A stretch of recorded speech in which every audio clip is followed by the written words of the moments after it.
It's a beautiful morning. I think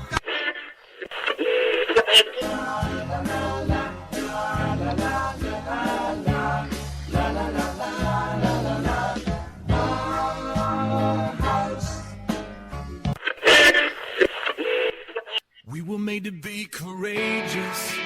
We were made to lead the way. We could be the generation that finally breaks the chains. We were made to be. You're listening to The Family Factor with Denny C. right here on the all-new K98 Talk.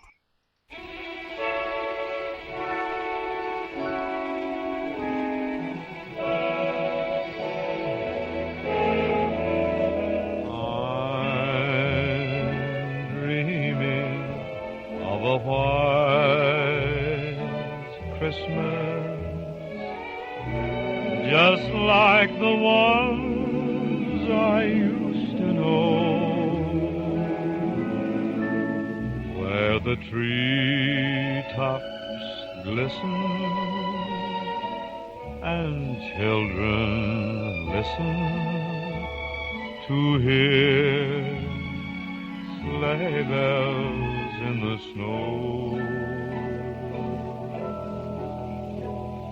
I'm dreaming of a white Christmas, with every Christmas card I write. May your days be merry and bright, and may all your Christmases be white.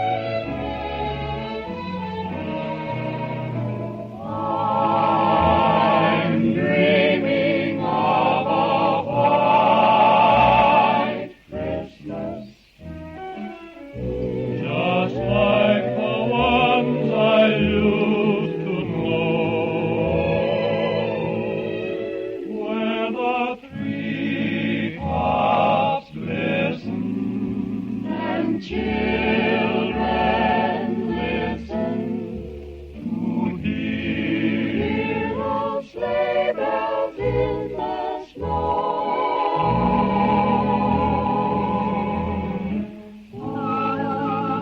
I'm dreaming of a white Christmas, with every Christmas card I write. May your days be merry and bright, and may all your Christmases be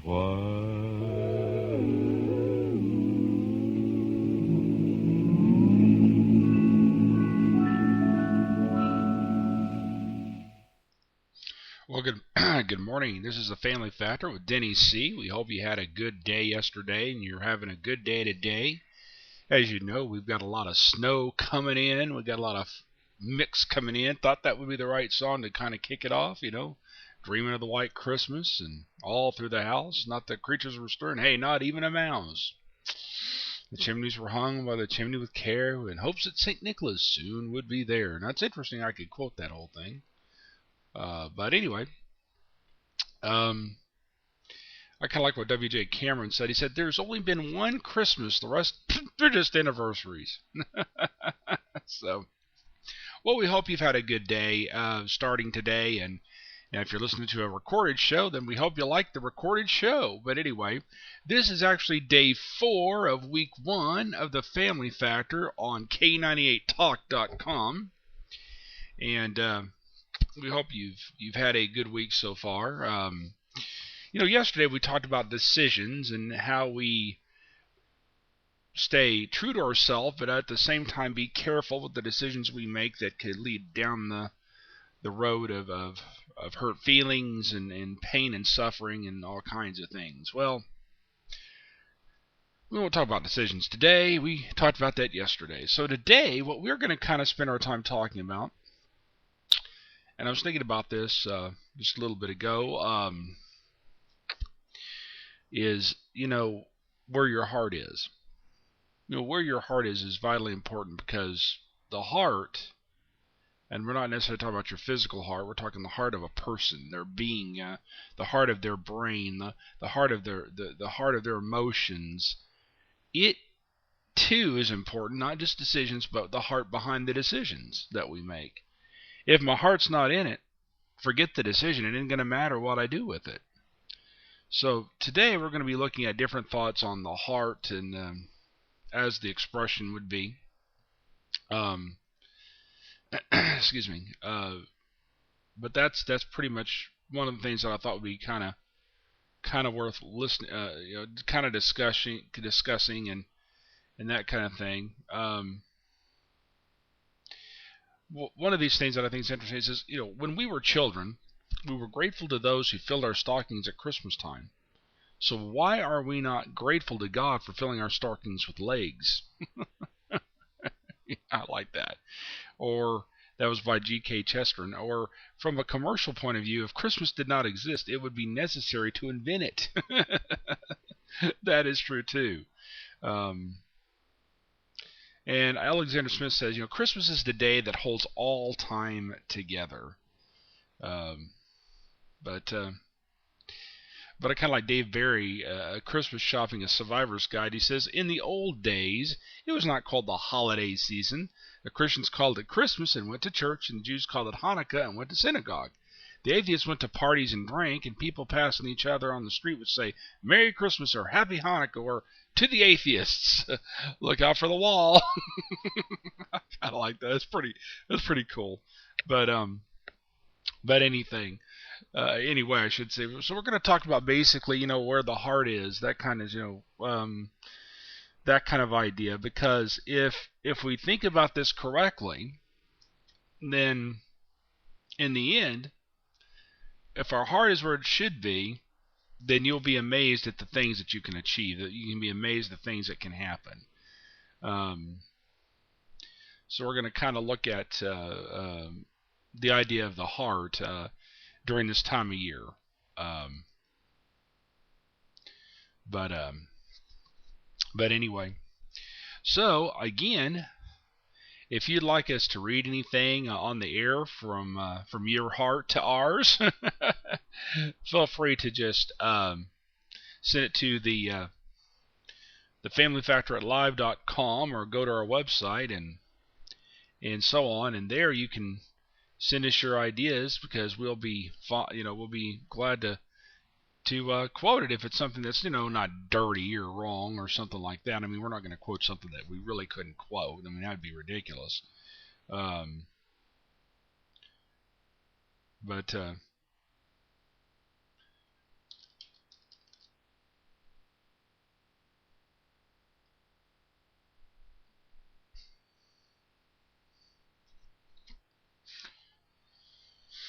But let's see here. I'm going to look at something real quickly here.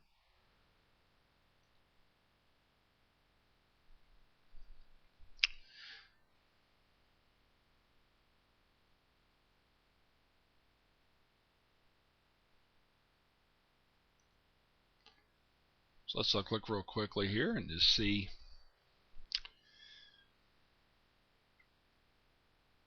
what we have going on.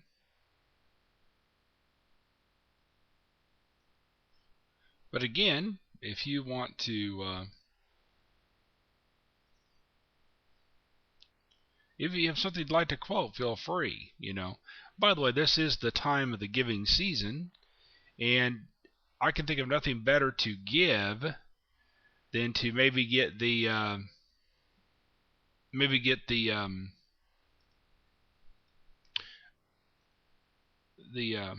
winds of change. I think that's a really good one. But I like this quote. This is kind of a good quote. If you think with your head, a heart is just an organ that pumps blood. But if you think with your heart, you know that a heart is the core of human existence. A heart feels, a heart emotes, and a heart expresses. And with a heart you can perceive understanding and judge. Often a heart is according to more importance than the brain. So, that's like for instance, Sir John Van Rove said, once a woman has given you her heart, you can never get rid of the rest of her. I kind of like that. That's kind of true. But you know what's sad is when you don't ever got the heart in the first place, you just got her because of who you were. Now that kind of be pretty bad. And then, of course, James Earl Jones, the voice of Darth Vader. So one of the hardest things in life is having words in your heart that you can utter, that you can't utter. Timothy Childers said, to hide the key to your heart is to risk forgetting where you placed it. I like that one. Or Lao Tzu wrote, love is of all passions the strongest, for it attacks simultaneously the head, the heart, and the senses. That is true. So basically, we're going to be looking at the idea of the heart today. We're going to be looking at it in the realm of, what would you say? In the realm of what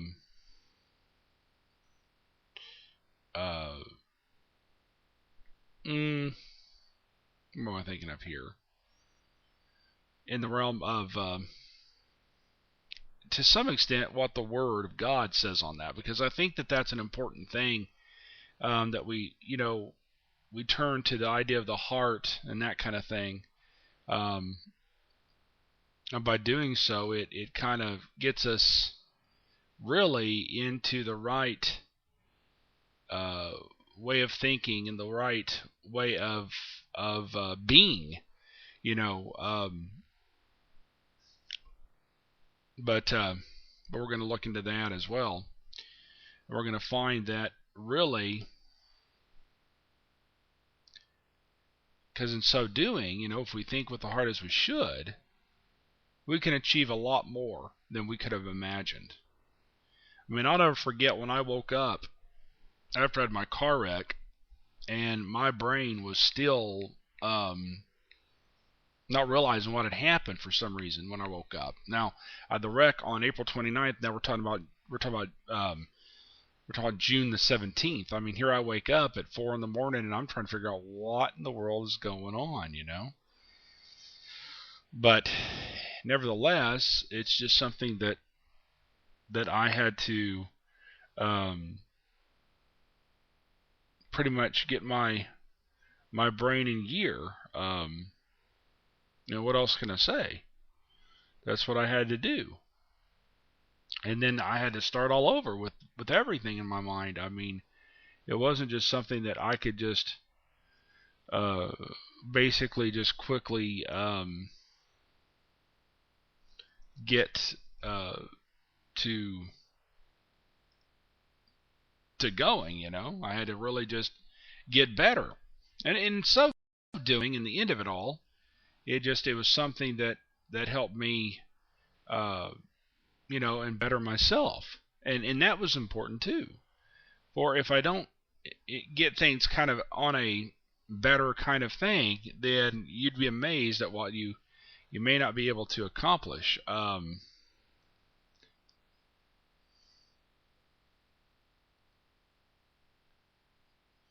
So, it amazes me that we live in a day and time where it seems that people's hearts aren't necessarily there, and then you see a lot of people's hearts in something wonderful. It's amazing, but that's just the way it is with human beings. I mean, it's always one step to the other. You never know why it is that way, but nevertheless, it is.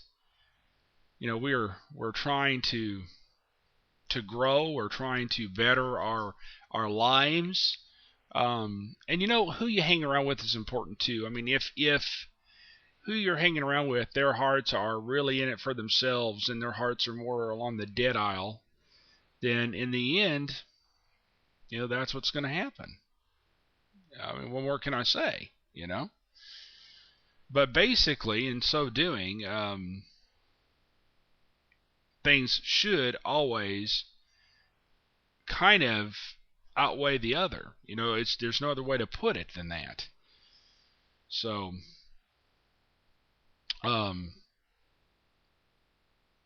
it just amazes me that we live in a day and time where we look at our politicians and we look at their hearts, and when we look at their hearts, we think, and I'm not saying every politician is this way, of course, but on the grander scale, on the national scale, when we look at those in Washington D.C., we see maybe that their hearts are in it for prestige or money, not necessarily, not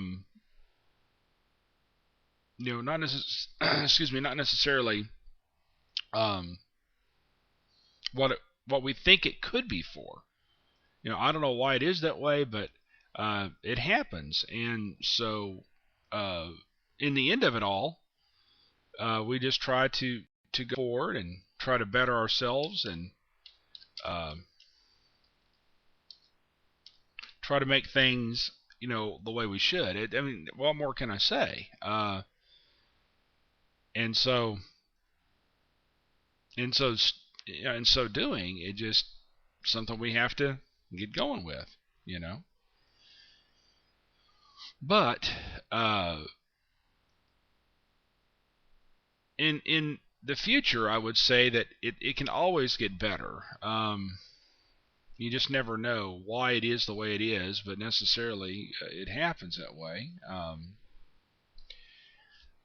But the heart is something that we have to really, really, really get in the right minds of ourselves. And so today we're going to talk about our hearts. We're going to talk about where the heart is, that kind of thing, because the Tin Man didn't have a heart, as it says, but in the end, of course, he did. And that kind of was a form of experience, somebody who's pretty much had no heart. Yet he did in the end, because he did sort of things pretty well, if you ask me. But in so doing, we find that we don't necessarily always what's what I'm looking for? Well, I'll put it this way: we need to let our hearts lead us in many ways. I'm not saying without reasoning attached to it and clear thinking attached to it, but in so doing, if we do that, in the end, we will find what we're looking for. So we'll just have to continue and hopefully in the end of it all, figure out what it is that we should, be looking for. But I tell you what, it is something that we strive.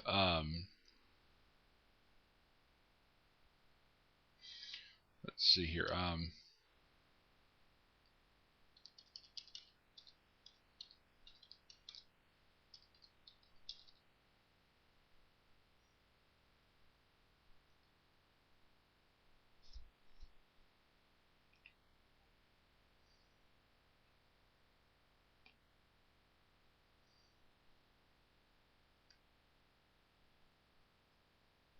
looking at something real quickly here.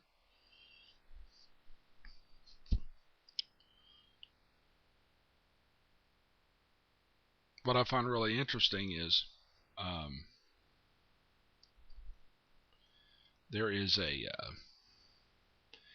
song that's been out for quite a few years by John Edward Carswell. That's who it's written by, anyway.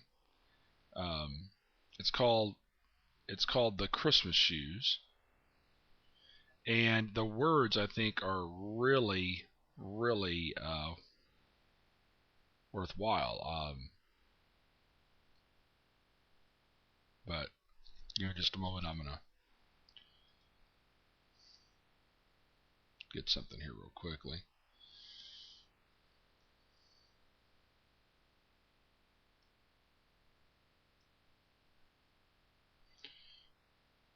Bear with me just a moment.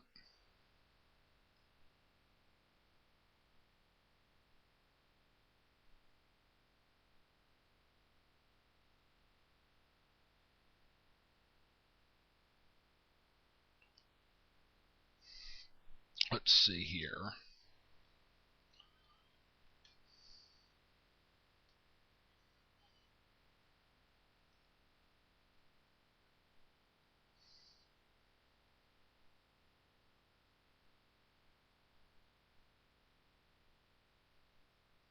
Let's see.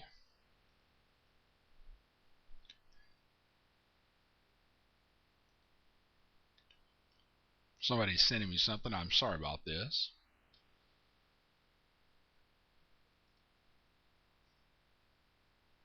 I don't know why it is it does that, but it does, and that's just how it is at times. And we're thankful for you being there.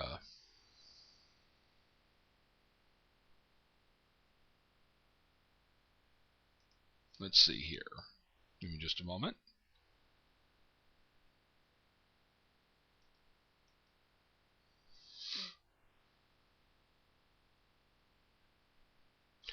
Yeah, I'm just trying to get something up here, and it's funny, but computers, they sometimes don't keep up with us because they got too much junk on them, and I think that's part of it, But that just happens.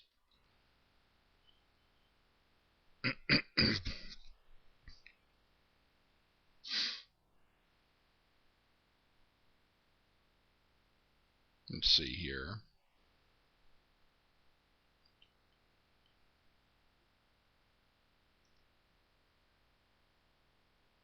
Okay, there we go.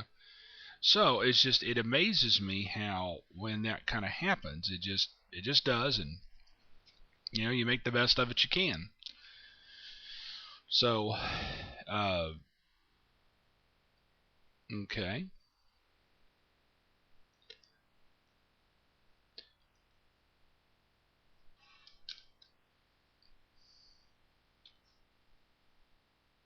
Let's see here.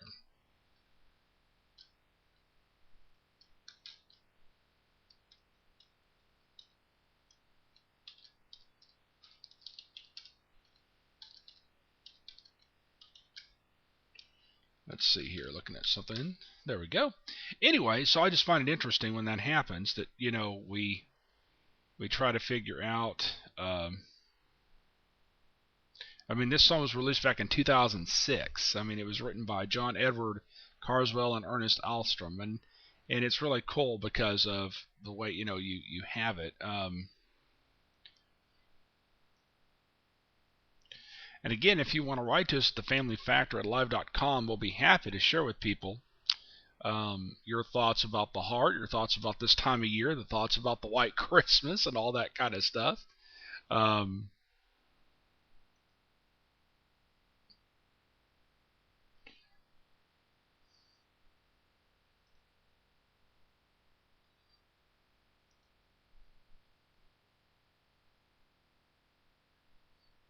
But it's amazing to me when that happens. We tend to look for thoughts. We tend to look for ideas. We tend to look for all kinds of things that sometimes help us in our daily living. And we are thankful at the same time that we might find what we're looking for, but then there are those times that we may not find what we're looking for, and so at the same time we just try to go forward and get things kind of the way they should be, right? So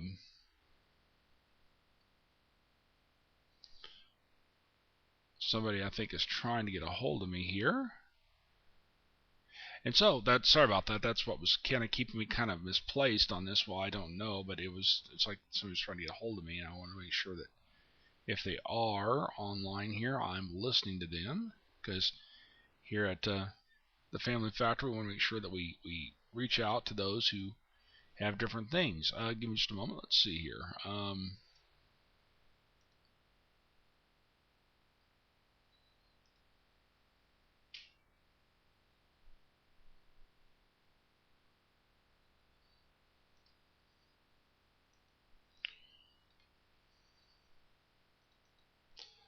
But anyway, we'll be right with you here. I want to look at something.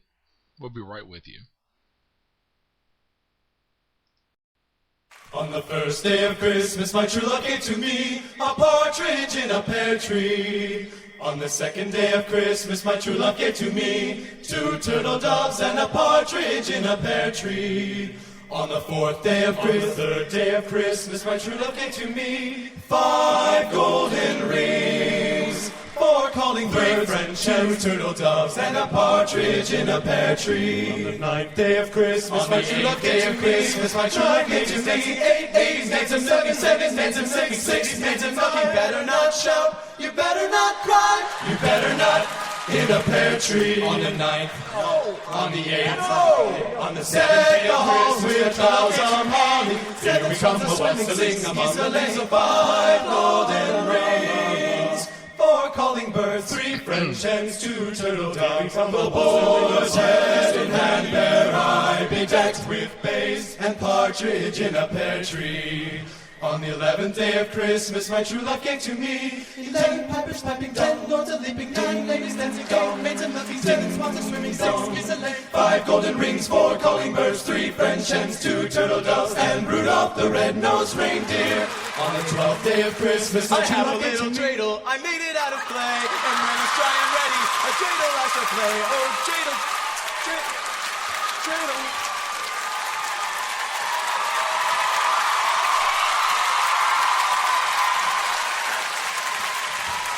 Sorry.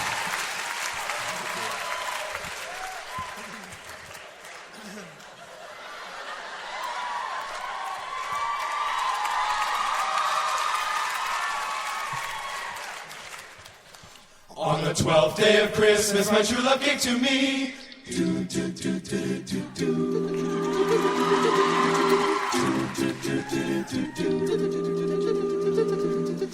On the 12th day, my true love gave to me 12 drummers drumming like Olympus upon the Serengeti. 11 pipers piping, 10 lords a leaping. 9 ladies dancing, they were dancing for me. 8 maids a milking, they were milking just for me. I had Christmas down in Africa. I had Christmas down in Africa. I had Christmas down in Africa. I had Christmas down in Africa. I had Christmas down in Africa. Gonna take the halls and do the things we never had.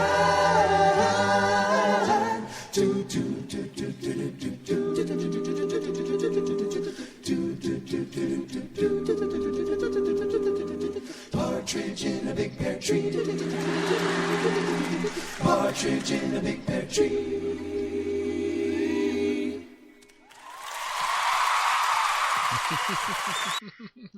I had to listen to that. I tell you what, I don't know why. I think it's funny. Those guys really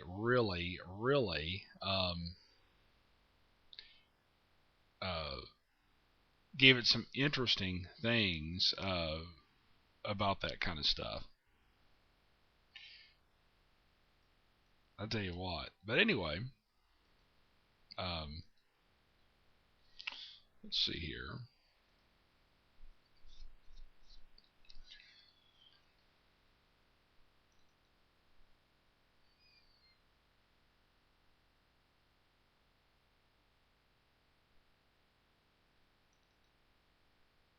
I tell you, it's interesting.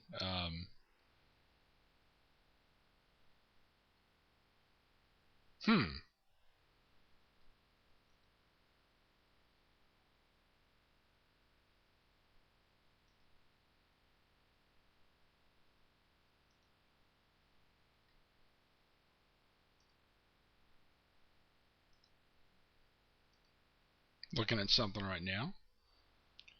I hope you can hear me just fine. It's really interesting. Do a little petting there. I think what it is, my computer is like running at full speed ahead. So we'll give it just a moment to do its thing, and we'll be back with you. I don't know if you can even hear me at this time.